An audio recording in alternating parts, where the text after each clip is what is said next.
నమస్తే BCN news కి స్వాగతం. నా పేరు నీలిమ. ముందుగా ముఖ్యాంశాలు. చంద్రబాబు నేతృత్వంలోని కూటమి ప్రభుత్వం రైతులను పూర్తిగా గాలికి వదిలేస్తుందన్న జగన్. తక్షణమే వారిని ఆదుకునేందుకు చర్యలు చేపట్టాలని demand.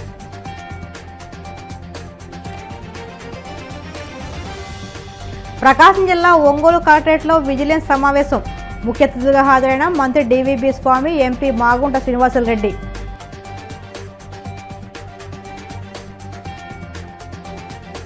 Deputy CM Pawan Kalyan జన్మదినం సందర్భంగా భీమవరం ఎమ్మెల్యే అంజిబాబు చేతుల మీదుగా విస్తృతంగా సేవా కార్యక్రమాలు.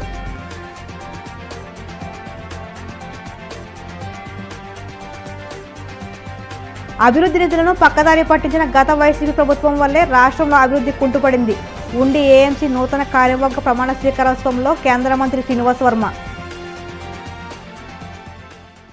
చంద్రబాబు నేతృత్వంలోని కూటమి ప్రభుత్వం ఏర్పడిన తర్వాత రైతులను పూర్తిగా గాలికి వదిలేశారని మాజీ సీఎం వైసీపీ అధ్యక్షుడు జగన్ తీవ్ర ఆగ్రహం వ్యక్తం చేశారు.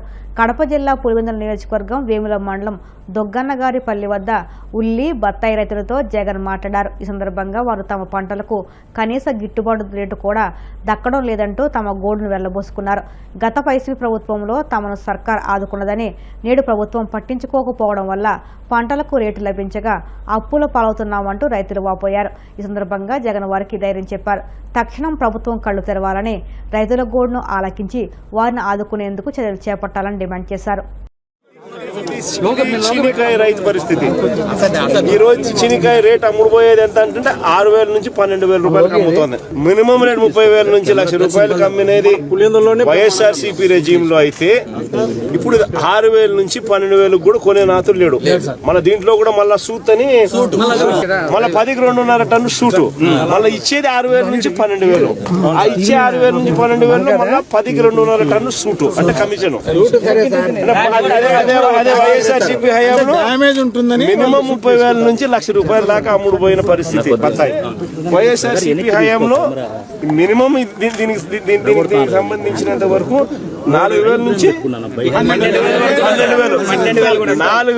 12,000 క్వింటాలకు అమ్ముడుపోతే 4,000 నుంచి 12,000 రూపాయల క్వింటాలకు అమ్ముడుపోతే ఈ రోజు పరిస్థితి రైతుకు క్వింటాల్కు ఎంతకు అమ్ముతారు?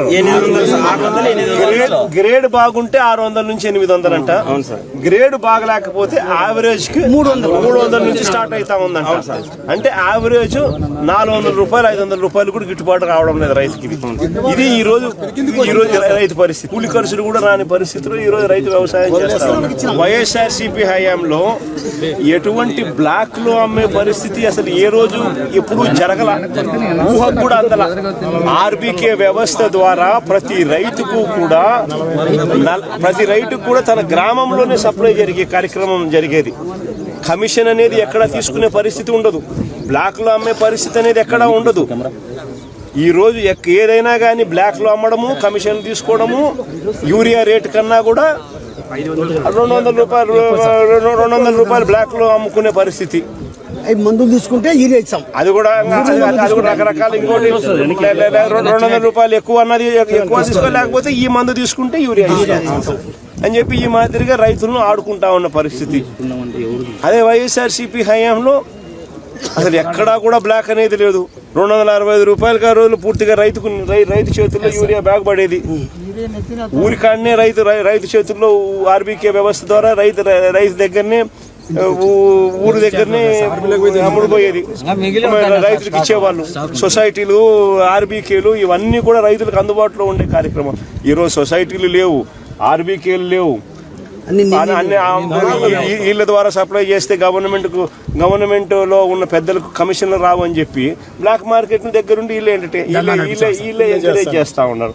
వీళ్ళే ధరలు ఈ వ్యవస్థను ప్రోత్సహిస్తా ఉన్నారు. వాళ్ళ దగ్గర నుంచి వీళ్ళే కమిషన్లు తీసుకుంటా ఉన్నారు. ఉల్లి దగ్గరనైనా అంతే, చీని అయినా అంతే, ఏ పంట అరటైనా అంతే, ఏ పంట మినుములపై ఏ పంట వేసుకున్నా కూడా ఇదే పరిస్థితి, రేట్లు లేని పరిస్థితిలోనే రైతు వ్యవసాయం చేస్తూ ఉన్నాడు.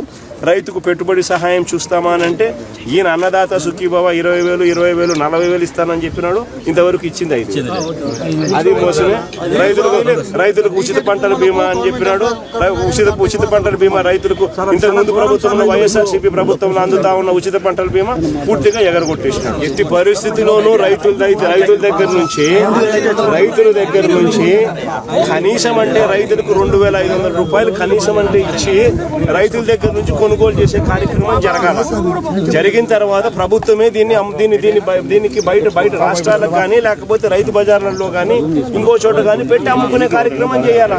అంతే తప్ప నుంచి అసలు రైతుని గాలికి వదిలేసే కార్యక్రమం చేసేసి. ప్రకాశం జిల్లా ఒంగోలు కలెక్టర్ క్యాంప్ కార్యాలయంలో కలెక్టర్ తమీం అన్సారీ ఆధ్వర్యంలో విజిలెన్స్ సమావేశం జరిగింది. ఈ సమావేశానికి సాంఘిక సంక్షేమ శాఖ మంత్రి డివిబి స్వామి, ఎంపీ మాగుంట శ్రీనివాసులరెడ్డి హాజరయ్యారు. వీరితో పాటు జిల్లా ఎమ్మెల్యేలు, టీడీపీ ఇన్ఛార్జీలు కూడా హాజరై తమ ప్రాంతాల సమస్యలను కమిటీ దృష్టికి తీసుకొచ్చారు. ఈ సమావేశంలో జిల్లా ఎస్పీ దామోదర్, పలువురు అధికారులు పాల్గొన్నారు. కేసులు త్వరితగతిన పూర్తి చేయాలని, వీలైనంత తొందరలో ఛార్జ్షీట్లో వేసి విచారణ పూర్తి చేసి నిందితులకి శిక్ష పడే విధంగా చర్యలు తీసుకోవాలని చెప్పి డిసైడ్ చేయడం జరిగింది. ఎస్సీలకు సంబంధించినటువంటి శ్మశానాలకు సంబంధించిన చాలా సమస్యలు ఉన్నాయి. వాటన్నిటికి కూడా ప్రభుత్వ భూములు ఉన్నంతవరకు ఇవ్వడం, లేనట్లయితే గుర్తించి వాటిని ల్యాండ్ ఎక్విషన్ కింద అయినా కానీ తీసుకునే విధంగా చేయాలనేది ఈ సమావేశంలో నిర్ణయించడం జరిగింది. ఎస్సీ ఎస్టీ అట్రాసిటీ కేసెస్లో మానిటరింగ్ రిలీఫ్ అనేది కూడా ప్రభుత్వం పూర్తి స్థాయిలో ఇవ్వాలి అనే ఉద్దేశంతో రిలీజ్ చేసినంత వరకు కూడా ఎవరికైనా బ్యాంక్ అకౌంట్లో టాలీ కాకపోతే పోలీసు, రెవెన్యూ 2 శాఖలు కలిసి వారిని ఐడెంటిఫై చేసి త్వరితగతిన పేమెంట్ చేయాలన్నటువంటి నిర్ణయాన్ని కూడా ఈ సమావేశంలో తీసుకోవడం జరిగింది. సివిల్ రిజిస్ట్రీని కూడా రెగ్యులర్గా నిర్వహిస్తున్నప్పటికి కూడాను మీడియాకి, ప్రజలకి పూర్తి స్థాయిలో మీడియా ద్వారా ఆ సమాచారం రావడం లేదు. మీడియా ద్వారా పబ్లిక్లో అవగాహన కల్పించాలనేది కూడా నిర్ణయించడం జరిగింది. ఈ అట్రాసిటీ కేసెస్లో మరణించినటువంటి ఉద్యోగాలు ఇవ్వాల్సినటువంటి వాళ్ళు 12 మందిని గుర్తించడం జరిగింది. 2కి ఇవ్వడం జరిగింది. ఇంకో 4కి త్వరలోనే ఉద్యోగాలు కల్పించే విధంగా చర్యలు తీసుకోబోతున్నాం. మిగిలిన వాళ్ళకు కూడా వెరిఫికేషన్, మిగతా ప్రాసెస్ పూర్తయిన తర్వాత ఇవ్వాలనేది నిర్ణయించడం జరిగింది. ఎస్సీ ఎస్టీలకి పూర్తి స్థాయిలో న్యాయం చేకూరుస్తుంది, సప్లాన్ని అమలుపరుస్తుంది ఈరోజు ఉన్నటువంటి ఎన్డీఏ ప్రభుత్వం అనే విషయాన్ని కూడా ఈ సందర్భంగా మీకు తెలియజేసుకుంటూ, ప్రభుత్వం చెప్పిన విధంగా మనము ఇళ్ల స్థలాలకు కూడా డిమాండ్ ఉన్నంత వరకు ఏదైనా రిప్రజెంటేషన్ తీసుకుంటే వాటి నీడ్ బేస్డ్గా వాళ్ళకి అవకాశాలు కల్పించే విధంగా చర్యలు తీసుకోవాలని కూడా ఈ సందర్భంగా నిర్ణయించడం జరిగింది. కొన్ని సమస్యలు చెంచుగూడాల ప్రాంతాల్లో విద్యుత్ సమస్యలను కూడా సభ్యులు తెలియజేయడం జరిగింది. ఆ సమస్యల బిల్స్ విషయంలో 2-3 నెలల సంబంధించి ఉమ్మడిగా ఒకటే బిల్ రావటం, వాళ్ళు ఇబ్బందులు పడుతున్నారనేది తెలియజేశారు. దాన్ని సంబంధిత శాఖ అధికారుల ద్వారా వెరిఫికేషన్ చేయించి వాళ్ళకి న్యాయం చేసే విధంగా మేమున్నాం. ఎందుకంటే ఈరోజు చెంచుగూడాలలో కూడా మొట్టమొదటిసారిగా విద్యుత్ ఇవ్వడం జరిగింది. ఈ విషయంలో విద్యుత్ శాఖ మంత్రి గారు ప్రత్యేకంగా చొరవ తీసుకొని ఏర్పాటు చేయడం కూడా జరిగింది. ప్రజల కోసం ఏదైనా చేయాలనే తపన, పేదవాడి బతుకు బాగుండాలనే ఆలోచన ఒకటే పవన్ కళ్యాణ్ మధ్యలో మెదులుతూ ఉంటుందని రాష్ట్ర public accounts committee chairman, Bhimavaram MLA Pulaparthi Ramanjali అన్నారు.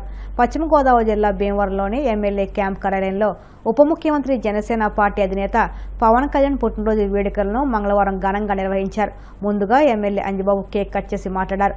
సెప్టెంబర్ 2 అంటే వెంటనే గుర్తొచ్చేది పవన్ కళ్యాణ్ పుట్టినరోజు అని, అభిమానులకు పండుగ రోజు అని. పవన్ కళ్యాణ్ అంటే ఆయనను నమ్ముకున్న అభిమానులకు గుండె ధైర్యమని అన్నారు. Andhra cricket association vice president, భారత జట్టు మేనేజర్ పులపంతి ప్రశాంత్ మాట్లాడుతూ, సినిమాల్లో అయినా రాజకీయాల్లో అయినా పవన్ కళ్యాణ్ది ప్రత్యేక స్థానమని అన్నారు. జనసేన పార్టీ అధ్యక్షులు, ఎన్డీఏ కూటమి నాయకులైన శ్రీ పవన్ కళ్యాణ్ గారి పుట్టినరోజు ఎమ్మెల్యే గారి కార్యాలయంలో ఎంతో వైభవంగా జరుపుకుంటున్నాం. ఈ కార్యక్రమానికి ఎన్డీఏ కూటమి అంతా కూడా మిత్రపక్షాలు అందరూ కూడా వచ్చారు. వారందరికీ మనస్ఫూర్తిగా అభినందనలు తెలియజేస్తున్నాను. పవన్ కళ్యాణ్ గారు పుట్టినరోజు భీమవరం నియోజకవర్గంలో, భీమవరం మండలంలో, వీరవాసరం మండలంలో వివిధ చోట్ల జెండా ఎగరవేత కార్యక్రమాలు చేపట్టడం జరుగుతుంది. అలాగే కొన్ని చోట్ల బ్లడ్ క్యాంపులు ఏర్పాటు చేయడం జరిగింది. ఈ పుట్టినరోజు ఎంతో వైభవంగా జరుపుకోవాలని ఆలోచన చేసి భీమవరం నియోజకవర్గంలో 18 చోట్ల ఏర్పాట్లు చేశాం. దానికి అందరూ కూడా హాజరవ్వాలని చెప్పి కోరుతున్నాం. ముఖ్యంగా పవన్ కళ్యాణ్ గారి ఆశయం ఒకటి, ఆంధ్ర రాష్ట్రం అన్ని రంగాల్లో కూడా అభివృద్ధి చెందాలని, అభివృద్ధి చెందుతున్న రాష్ట్రానికి మన ఎన్డీఏ కూటమి సహకారం ఉండాలనే ఆలోచనతో ఆయన ముందుకు సాగుతున్నారు. ఖచ్చితంగా భీమవరం నియోజకవర్గాన్ని అభివృద్ధి పదంలో నడిపించడానికి పవన్ కళ్యాణ్ గారి ఆశీస్సులు ఖచ్చితంగా ఉంటాయి. మొన్న నేను కలిసినప్పుడు కూడా వారు భీమవరం వచ్చి అభివృద్ధి విషయంలో అన్ని విషయాలు డిస్కస్ చేద్దామని చెప్పి తెలియజేశారు. వారి ఆశయాలతోటి ఖచ్చితంగా భీమవరం నియోజకవర్గాన్ని అన్ని రంగాల్లో కూడా అభివృద్ధి చేద్దాం. ఈరోజు పవన్ కళ్యాణ్ పుట్టినరోజు శుభాకాంక్షలు తెలియజేస్తున్నాం. గౌరవ శాసనసభ్యులు పులపతి రామాంజనేయులు గారి కార్యాలయంలో రాష్ట్ర ఉప ముఖ్యమంత్రి, గ్రామీణాభివృద్ధి శాఖ మంత్రులు, పవర్ స్టార్ పవన్ కళ్యాణ్ గారి పుట్టినరోజు వేడుకల్ని శాసనసభ్యులు పులపతి రామాంజనేయులు గారి కేక్ కట్ చేసి ఎంతో ఘనంగా నిర్వహించుకోవడం జరిగింది. పవన్ కళ్యాణ్ గారు చిత్రసీమలో అగ్ర నటుడిగా ఉండి ఈ రాష్ట్ర ప్రజలకి ఎంతైనా కొంత సేవ చేయాలనేటువంటి అభిలాషతోటి, మంచి చేయాలనేటువంటి కోరికతోటి ఆయన పార్టీ స్థాపించి ఈ రోజున రాష్ట్రంలో ఎన్డీఏ కూటమి ఏర్పడడానికి ప్రధాన కారకులుగా పవన్ కళ్యాణ్ గారు ప్రజల్ని మంచి దారిలో తీసుకెళ్తున్నటువంటి సందర్భంగా వారికి జన్మదిన శుభాకాంక్షలు తెలియజేస్తూ అభివృద్ధి నిధులను పక్కదారి పట్టించిన గత వైసీపీ సన్నాసి ప్రభుత్వం వల్లే రాష్ట్రంలో అభివృద్ధి కుంటుపడిందని కేంద్ర మంత్రి భూపతిరాజు శ్రీనివాస్ వర్మ అన్నారు. పశ్చిమ గోదావరి జిల్లా ఉండి వ్యవసాయ మార్కెట్ కమిటీ నూతన పాలకవర్గం ప్రమాణ స్వీకార మహోత్సవంలో ముఖ్య అతిథులుగా కేంద్ర సహాయ మంత్రి శ్రీనివాస్ వర్మ, స్థానిక MLA deputy speaker Kanumuri Raghuramakrishnaraju, Kshatriya corporation chairman Vegesana Suryanarayanaraju, Rajya Sabha సభ్యులు పాకా వెంకట సత్యనారాయణ, ఏపీఐఏసీ చైర్మన్ మంతెన రామరాజు పాల్గొని నూతన కమిటీ చైర్మన్, వైస్ చైర్మన్ సభ్యులతో ప్రమాణ స్వీకారం చేయించారు. ఈ సందర్భంగా శ్రీనివాస్ వర్మ మాట్లాడుతూ నామినేటెడ్ పోస్టులో మిత్రధర్మం పాటిస్తున్న కనుమూరి రఘురామకృష్ణరాజుకు ధన్యవాదాలు తెలియజేశారు. కలిదిండి రామకృష్ణరాజుకు ఏఎంసీ చైర్మన్ పదవి ఇవ్వడంతో 5 పర్యాలు ఎమ్మెల్యేలుగా పనిచేసిన నియోజకవర్గాన్ని టీడీపీ కంచుకోటగా మలిచిన అబ్బాయిరాజు కుటుంబానికి రాష్ట్ర ప్రభుత్వం రఘురామకృష్ణరాజు తగిన న్యాయం చేశారని గుర్తు చేశారు. రఘురామకృష్ణరాజు మాట్లాడుతూ స్వాహా చేసే ప్రభుత్వానికి ప్రజలు స్వస్తి పలికారని, ఆహా అనిపించేలా పనిచేస్తున్న కూటమి ప్రభుత్వానికి ప్రజలు మద్దతు పలుకుతున్నారని అన్నారు.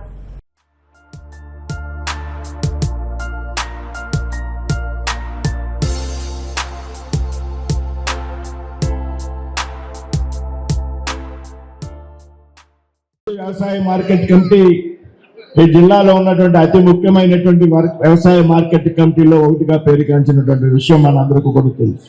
ఇవాళ అటువంటి ప్రతిష్టాత్మకమైనటువంటి వ్యవసాయ మార్కెట్ కమిటీకి చైర్మన్ గా ఎవరైతే మన మాజీ మంత్రివర్యులు, మాజీ శాసనసభ్యులు, టీటీడీ బోర్డు మాజీ అధ్యక్షులుగా ఉన్నటువంటి వ్యక్తి, ఈ ప్రాంత ప్రజల్లో ఒక చతురత కలిగినటువంటి ఒక రాజకీయవేత్త, ఒక సామాన్య వ్యవసాయ కుటుంబం నుంచి అత్యున్నత స్థాయికి ఎదిగినటువంటి నేత అయినటువంటి అబ్బాయిరాజు గారు అబ్బాయి ఎవరైతే ఉన్నారో వారు చైర్మన్ గా నియమించబడడం అనేది మనంతా కూడా ఆనందించదగినటువంటి విషయం. అబ్బాయిరాజు గారు సామాన్యంగా ఉండేటువంటి వ్యక్తి, నిజాయితీగా నిష్పక్షపాతగా రాజకీయాలు చేశారు. ఆయన మరణం తర్వాత ఏదైతే ఆయన కుటుంబానికి గుర్తింపు లేదనేటువంటి విషయాన్ని గుర్తించి ఇప్పుడు శాసనసభ్యులుగా ఉన్నటువంటి రఘురామకృష్ణరాజు గారు ఎవరైతే వారి అబ్బాయి శ్రీనుబాబు గారు అడగకుండా, ఆశించకుండానే స్వయంగా గుర్తించి పిలిపించి ఇవాళ వ్యవసాయ కమిటీ చైర్మన్ పదవిని కట్టబెట్టారనేటువంటి విషయం మనందరూ కూడా గర్వపడాలి. శ్రీనుబాబు గారు చైర్మన్ గారు నియమించినందుకు అబ్బాయిరాజు గారు మీ అందరి మదిలో కూడా మనసులో ఉన్నారు అనేటువంటి విషయం స్పష్టంగా కనపడుతోంది. కాబట్టి ఈ విధమైనటువంటి చక్కని నియామకం చేసినందుకు శాసనసభ్యులు, ఉపసభాపతి రఘురామకృష్ణరాజు గారిని అభినందిస్తూ, ఏదైతే వేళ రాబోయేటువంటి రోజుల్లో వ్యవసాయ మార్కెట్ కమిటీ ఉన్నదో ఇది రైతుల ప్రయోజనాలు కాపాడేటువంటి విషయంలో, రైతులు వారి వ్యవసాయ ఉత్పత్తుల్ని భద్రపరుచుకునేటువంటి విషయంలో, ఏదైతే రైతుల పొలాలకు సంబంధించినటువంటి రోడ్లను అభివృద్ధి చేసేటువంటి విషయంలో ఏదైతే ఇన్ఫ్రాస్ట్రక్చర్ ఉందో ఆ ఇన్ఫ్రాస్ట్రక్చర్ రైతుల యొక్క రహదారులు, పంట పొలాలకు వెళ్ళేటువంటి రహదారులు అభివృద్ధి చేసేటువంటి విషయంలో మీరు శ్రద్ధ కనపరచాలనేటువంటి విషయాన్ని ఈ సందర్భంగా ప్రస్తావిస్తున్నాను. ఇంకా పాలక వర్గానికి నా అభినందనలు తెలియజేస్తున్నా. ఈయనంటే ఆయనకి అబ్బాయిరాజు గారు అంటే ఎంత ఇష్టం అనేది ఆయన మాటలతోనే కాదు ఆయన చేతలతో కూడా నిరూపించినందుకు ఆయనకు నా ప్రత్యేక అభినందన. అబ్బాయిరాజు గారి మీద అభిమానంతో, శ్రీనుబాబు మీద అభిమానంతో, వెంకటేశ్వరరావు మీద అభిమానంతో వచ్చిన మీ అందరికీ కూడా నా హృదయపూర్వక అభినందనలు. ఈ నియామకం ఆయన ఎప్పుడు కూడా నన్ను మాట వస్తే కూడా అడగలేదు. నేనే నా అంతటా ఆయన కలిసినప్పుడు ఇది నా మనసులో కోరిక. 2014లో అప్పుడు మిమ్మల్ని చేయాలి అనుకున్నా, కానీ అప్పుడు నేను పోటీ చేయలేకపోయా.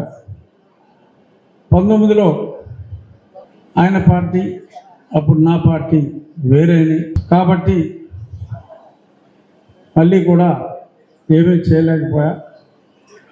తిరిగి మళ్ళీ ఆయన పార్టీ అయిన తెలుగుదేశంలో నేను పోటీ చేసినప్పుడు నేను ముందుగానే నా మనసులో కోరిక ఇది, అప్పుడు ఫెయిల్ అయ్యాను. ఇప్పుడు మిమ్మల్ని ఏఎంసీ చైర్మన్గా చేయాలి అనుకుంటున్నాను. ఇప్పుడు కాసేపు ప్రకటనలు.